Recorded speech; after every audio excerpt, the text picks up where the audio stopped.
Di sini terdapat satu perkara strategik yang halus. Kadang-kadang adalah sangat buruk untuk terlalu mahir menggunakan paksaan. Dan saya tidak cuba untuk berlagak bijak dengan pilihan kata saya. Saya benar-benar maksudkan bahawa menjadi lebih teruk dalam satu strategi ketenteraan tertentu sebenarnya boleh memberikan hasil yang lebih baik untuk diri anda. Dan sekarang, kita mungkin sedang melihat akibat menjadi biasa-biasa sahaja di seluruh dunia kita yang sedang berperang. Kedua-dua Rusia yang sedang bergelut di Ukraine dan Amerika Syarikat yang tidak bertindak habis-habisan terhadap Iran adalah adil untuk menggambarkan kedua-dua Putin dan Trump sebagai sedang mengambil tindakan separa pada masa ini. Ini lebih jelas dalam kes Amerika Syarikat. Apa yang bermula sebagai perang udara yang serius, yang saya rasa sudah pun merupakan tindakan separa tanpa kehadiran tentera di darat, telah bertukar menjadi satu bentuk paksaan ekonomi. Daya tawar utama yang cuba digunakan oleh Amerika Syarikat ialah sekatan ke dan dari pelabuhan Iran, dengan sedikit tindakan ketenteraan langsung sekali-sekala. Sementara itu, dan walaupun saya pasti akan menemui beberapa rakyat Ukraine yang membantah istilah ini, Rusia masih lagi mengambil tindakan separa dalam pencerobohannya. Mungkin tidak terasa begitu bagi mereka yang menjadi mangsa pengeboman setiap malam, tetapi Rusia sebenarnya boleh melakukan lebih lagi. Tiada satu pun senjata nuklear digunakan, walaupun banyak ugutan dibuat mengenai perkara itu. Tiada seruan untuk memaksa tentera Rusia melakukan mobilisasi, walaupun tentera penceroboh telah kehilangan lebih ramai askar daripada yang mampu direkrut selama berbulan-bulan. Baiklah, itu adalah beberapa perkara yang menarik dan memang mudah untuk melihat situasi-situasi ini dan berhenti berbincang setakat itu sahaja. Atau mungkin kita boleh pergi lebih jauh dan mula membuat teori tentang mengapa negara-negara mengambil langkah separa berbanding langkah penuh. Tetapi itu bukan sebab anda berada di sini. Anda berada di sini untuk belajar lebih lanjut tentang keanehan interaksi strategik. Dan memang, ia menjadi pelik apabila kita mula memikirkan bagaimana pihak lawan bertindak balas dengan menjangkakan mana-mana jenis serangan ini. Jadi, hari ini, kita akan mulakan dengan melihat secara ringkas kepada pengiraan kos dan faedah yang menentukan strategi mana yang akan diambil oleh sesebuah negara sekiranya perang berlaku. Kemudian, kita akan undur satu langkah ke belakang dan mengkaji bagaimana rundingan krisis berfungsi dalam keadaan seperti ini. Dengan menekankan bagaimana perubahan terhadap keberkesanan langkah separa membawa kepada beberapa tindak balas yang tidak dijangka daripada pihak lawan. Akhir sekali, saya akan kaitkan semula idea-idea ini dengan apa yang sedang berlaku di Ukraine dan Iran, dengan memberi tumpuan kepada beberapa komplikasi lanjut yang boleh timbul dalam situasi-situasi ini. Tetapi sebelum itu, kita secara senyap-senyap telah melepasi 100 hari berturut-turut menghasilkan video. Banyak komen telah bertanya kepada saya, bagaimana saya boleh mengekalkan kadar penghasilan seperti itu. Sebenarnya ia sangat membantu kerana terdapat banyak perkara pelik dan menarik sedang berlaku di dunia sekarang. Dan saya akan berkongsi satu lagi rahsia saya dengan anda, kecuali ia sebenarnya bukan rahsia pun. Ia adalah penaja kembali bagi video hari ini, Ground News. Tiada cara yang lebih baik untuk memulakan hari saya selain menyemak taklimat harian saya. Zelensky melaporkan kemajuan dengan utusan Amerika mengenai rundingan damai Ukraine. Kita tengok nanti. Atau, apabila hari berlalu, kita akan meneliti beberapa cerita yang tersembunyi di titik buta. Perkara-perkara yang tidak sampai kepada satu segmen spektrum politik. Peluru berpandu Flamingo Ukraine mengenai kilang Rusia yang menghasilkan komponen utama drone. Itu lebih daripada 1,000 kilogram muatan. Tetapi kenapa perlu bayar banyak untuk ini, sedangkan anda boleh pergi ke Ground News, gariskan laluan baru pada peta atau imbas kod QR di skrin anda dan nikmati potongan hebat 40% untuk Plan Advantage yang memberi anda akses kepada semua ini dan banyak lagi. Jadi terima kasih sekali lagi kepada Ground News kerana menaja video hari ini. Kembali kepada masalah strategik yang sedang dihadapi. Kita ingin tahu mengapa melemahkan keupayaan sendiri akhirnya boleh terbukti membantu. Nasib baik, saya boleh mengenal pasti dengan tepat di mana intuisi kita mula gagal. Kita semua boleh bersetuju bahawa hasil yang dijangka daripada peperangan adalah komponen penting dalam perancangan peperangan. Kepercayaan saya tentang perkara itu menentukan sama ada saya patut terus berjuang atau menerima satu set syarat penyelesaian tertentu. Itulah sebabnya, begitu banyak organisasi perisikan membelanjakan wang yang lebih banyak lagi untuk mendapatkan anggaran yang baik tentang bagaimana hasil itu akan kelihatan. Bagi kita, adalah mudah untuk sekadar menandakan ia pada sebuah negara dan berkata, Lihat, ia ada di situ. Ia malah lebih mudah untuk melukisnya secara rawak di atas peta negara tanpa mengambil kira sama ada ia tepat atau tidak. Apabila apa yang kita cuba fahami hanyalah bagaimana proses tawar-menawar itu berfungsi, bergantung kepada apa sahaja yang mereka fikirkan sebenarnya. Tetapi manusia sebenar itu memang perlu memikirkannya, sebaik mungkin mengikut kemampuan mereka. Dan itu bermakna mereka perlu memikirkan pelbagai kompromi. Tiada negara dalam sejarah manusia yang pernah cuba untuk benar-benar membina kekuatan ketenteraan sebanyak mungkin.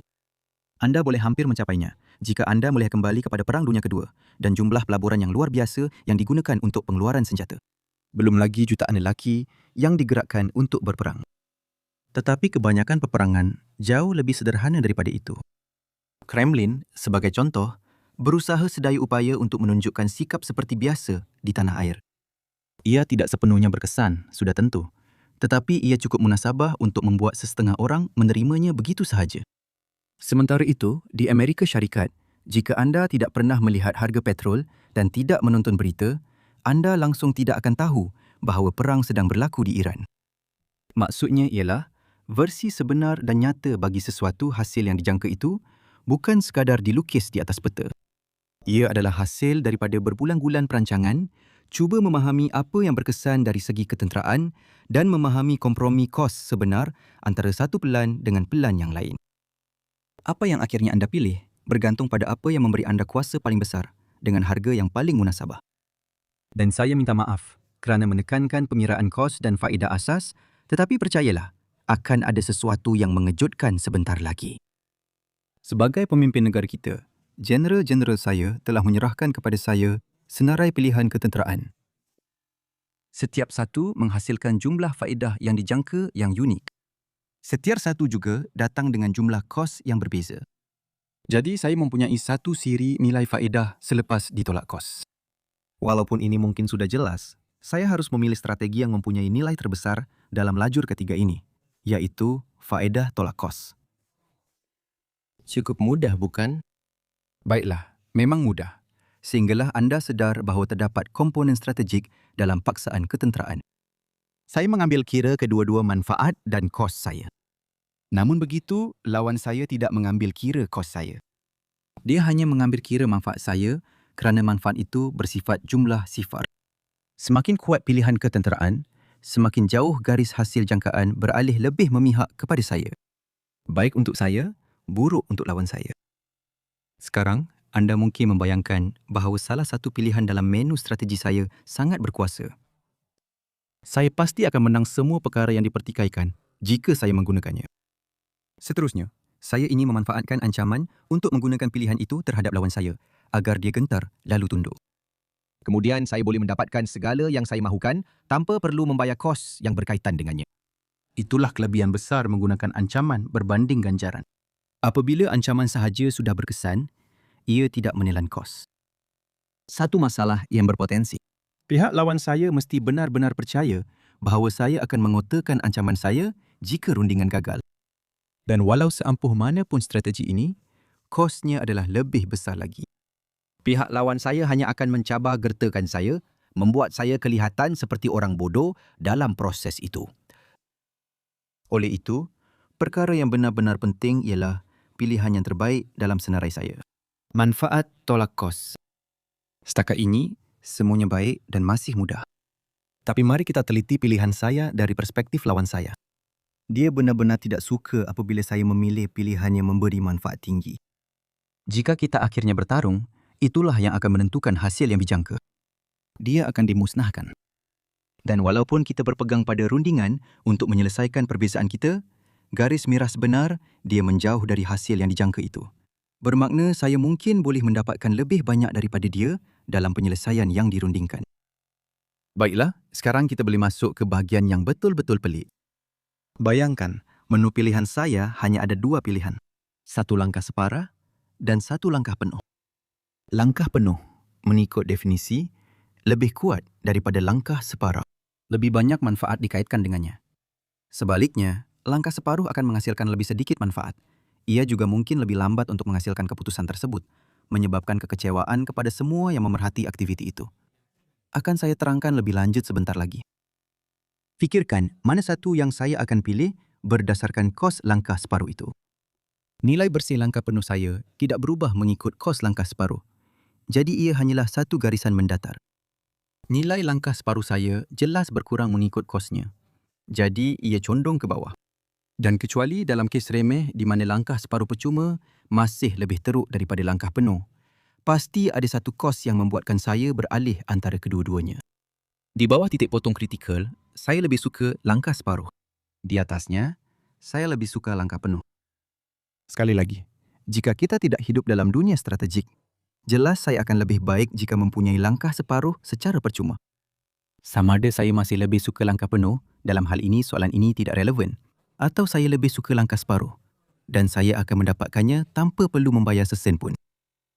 Tetapi fikirkan tentang apa hasil akhir lawan saya sebagai fungsi kepada kos saya untuk langkah separuh. Di bawah titik potong, saya melaksanakan langkah separuh dan lawan saya tidak terlalu terjejas olehnya. Di atas titik potong, saya kini melaksanakan langkah penuh yang lebih ketat dan lawan saya menjadi takut. Kedudukan akhirnya tiba-tiba merosot dengan mendadak. Keanehan yang sama timbul jika kita melihat perkara ini sebagai fungsi kekuatan langkah separuh.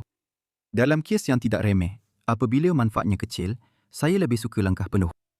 Tetapi apabila manfaatnya semakin besar, akhirnya saya mula lebih memilih langkah separuh. Head minimum, lawan saya masih kelihatan pelik. Apabila saya lebih suka melaksanakan langkah penuh, nilainya masih sangat rendah. Apabila saya mula lebih memilih langkah separuh untuk menjimatkan kos, had minimum lawan saya tiba-tiba melonjak naik. Ia kemudian menurun apabila kita terus meningkatkan kekuatan langkah. Separuh dari perspektif saya. Perhatikan juga bahawa walaupun langkah separuh yang lebih teruk turut menjejaskan kualiti langkah penuh. Katakan kerana saya menghantar tentera darat selain mengenakan sekatan, kesan ini masih berlaku selagi langkah penuh tidak terjejas sebanyak itu. Jadi tidak kira bagaimana anda menilainya, saya boleh mempunyai lebih banyak daya tawar untuk mendapatkan konsesi daripada lawan saya apabila langkah separuh saya lebih teruk berbanding apabila ia lebih baik. Menjadi sekadar biasa-biasa dalam melaksanakan langkah separuh mungkin adalah kedudukan yang lebih buruk berbanding menjadi benar-benar teruk dalam langkah tersebut. Dan sebabnya mudah. Langkah separuh yang teruk menjadikan langkah penuh saya boleh dipercayai. Sekarang, sejauh mana saya boleh mengawal tawaran yang dipertukarkan di meja rundingan, ini bermakna saya boleh mencapai penyelesaian yang dirundingkan dengan lebih baik. Tapi biar saya jelaskan. Jika rundingan gagal, maka langkah separuh yang lebih teruk akan menjadikan keadaan saya sekurang-kurangnya sama buruk seperti sebelumnya. Perkara yang sama berlaku jika lawan saya adalah orang yang mampu menentukan cadangan-cadangan tersebut. Satu lagi perkara yang patut ditambah di sini ialah saya berpura-pura seolah-olah kos lawan saya tidak berubah mengikut strategi saya. Sebenarnya, tindakan penuh biasanya turut mengenakan kos yang lebih tinggi kepada lawan, yang sebenarnya memperkuatkan kesan ini. Kembali kepada Iran dan Ukraine, terdapat dua kesimpulan yang masuk akal yang analisis sebelum ini membantu kita fahami. Pertama, sebagai pemerhati yang kebanyakannya hanya menyaksikan konflik-konflik ini dan hanya secara langsung merasai sebahagian kecil daripada kosnya, ini membantu kita memahami mengapa kedua-dua medan ini menunjukkan kemajuan yang sedikit. Jika Putin berfikir bahawa, sebagai contoh, langkah separuh hatinya dengan menggunakan askar kontrak adalah kurang berkesan atau lebih lemah, bukan bermaksud ini sedang berlaku sekarang. Dia akan berdepan dengan beberapa pilihan alternatif. Salah satu pilihan adalah untuk meluaskan peperangan dengan melaksanakan mobilisasi penuh. Pilihan lain adalah untuk menyerah sahaja. Satu pilihan ketiga yang kita tidak bincangkan sebelum ini. Ia menunjukkan tanda kelemahan dan ia meningkatkan kemungkinan bahawa Putin akan tersingkir. Namun, itu mungkin bukan cara yang betul untuk melihatnya. Dia akan mempertaruhkan risiko pribadinya sendiri untuk terus meningkatkan tekanan ke atas Ukraine. Itu, secara keseluruhan, adalah sesuatu yang buruk untuk Kiev. Walaupun jelas, ia menjadikan keseluruhan situasi ini jauh lebih meningkatkan kelebihan tawar-menawar. Sementara itu, di Iran, Amerika Syarikat telah membuat pilihan yang jelas untuk mengurangkan tahap agresif dengan menamatkan operasi udara utama dan sebaliknya beralih kepada strategi sekatan. Atau sekurang-kurangnya, itulah keadaannya semasa saya sedang bercakap sekarang. Kita sedang berada di tengah-tengah kitaran peningkatan ketegangan dan saya tidak akan menerbitkan video ini untuk beberapa hari. Jadi jika anda tertanya-tanya kenapa perang di sana tiba-tiba terhenti, sekurang-kurangnya setakat ini, itulah sebabnya. Jenis kemajuan yang berlaku di Iran telah diperlahankan secara sengaja Jika sekatan itu menjadi lebih mahal atau kurang berkesan, atau sesuatu berubah di dunia yang menyebabkan salah satu daripada dua perubahan itu berlaku, maka anda mungkin akan mula melihat kemunculan semula kempen udara yang serius atau kehadiran tentera darat yang terhad. Sekarang, keadaan menjadi lebih menarik apabila kita mula membincangkan implikasi terhadap kesejahteraan daripada langkah separuh hati yang lebih buruk. Ingat, manfaat di situ timbul apabila anda boleh menggunakan ancaman langkah menyeluruh untuk mendapatkan lebih banyak daripada pihak lawan anda dalam satu penyelesaian secara aman. Jelas sekali, semua pihak yang disebutkan tadi sedang berperang. Jadi perkara itu tidak berlaku. Tetapi adalah mungkin jika langkah yang lebih tegas itu boleh dipercayai, geseran dalam rundingan akan hilang dan kita benar-benar akan beralih daripada perang kepada keamanan. Sebagai contoh, jika Iran tidak pasti bagaimana senario sekatan itu akan berkembang, tetapi tahu dengan tepat apa yang akan berlaku jika ini adalah perang kinetik biasa, maka langkah separuh itu sendiri menyumbang kepada masalah dalam rundingan. Ini juga bermakna anda boleh meningkatkan kos perang bagi AS namun mengurangkan kebarangkalian berlakunya perang, sesuatu yang pernah ditulis oleh alter ego akademik saya suatu ketika dahulu. Walau bagaimanapun, tindakan separa tetap menjadi pilihan yang lebih efisien untuk Amerika Syarikat dan itulah yang terpaksa kita hadapi. Dan walaupun itu hanyalah hipotesis semata-mata dalam kes Iran, nampaknya ia mungkin menjadi lebih nyata di Ukraine. Rusia mungkin akan mengubah strateginya tidak lama lagi, yang akan membawa kepada pelbagai akibat susulan. Bersedialah. Jadi, apakah kesimpulan utama kita untuk hari ini? Angkatan tentera mempunyai pelbagai pilihan untuk dipilih. Pilihan terbaik daripada pilihan-pilihan itu membentuk hasil perang yang dijangkakan. Mengubah penilaian terhadap pilihan-pilihan tersebut membawa kepada beberapa interaksi strategik yang rumit. Dan adalah mungkin bahawa menjadi kurang baik dalam satu strategi menjadikan anda secara keseluruhan lebih baik. Terima kasih sekali lagi kepada penaja pilihan utama saya, Ground News, kerana menaja video hari ini. Pergi ke ground.news/linesonmaps atau imbas kod QR di skrin anda untuk menikmati pelan kelebihan dengan potongan hebat sebanyak 40%. Juga, terima kasih kepada Mike Ehrmantraut atas bantuannya. Kalau anda tahu, anda tahulah. Dan kalau anda tak tahu pun, mungkin anda masih boleh menikmati video hari ini. Dan anda boleh tekan suka, kongsi dan langgan. Dan saya akan jumpa anda esok. Jaga diri.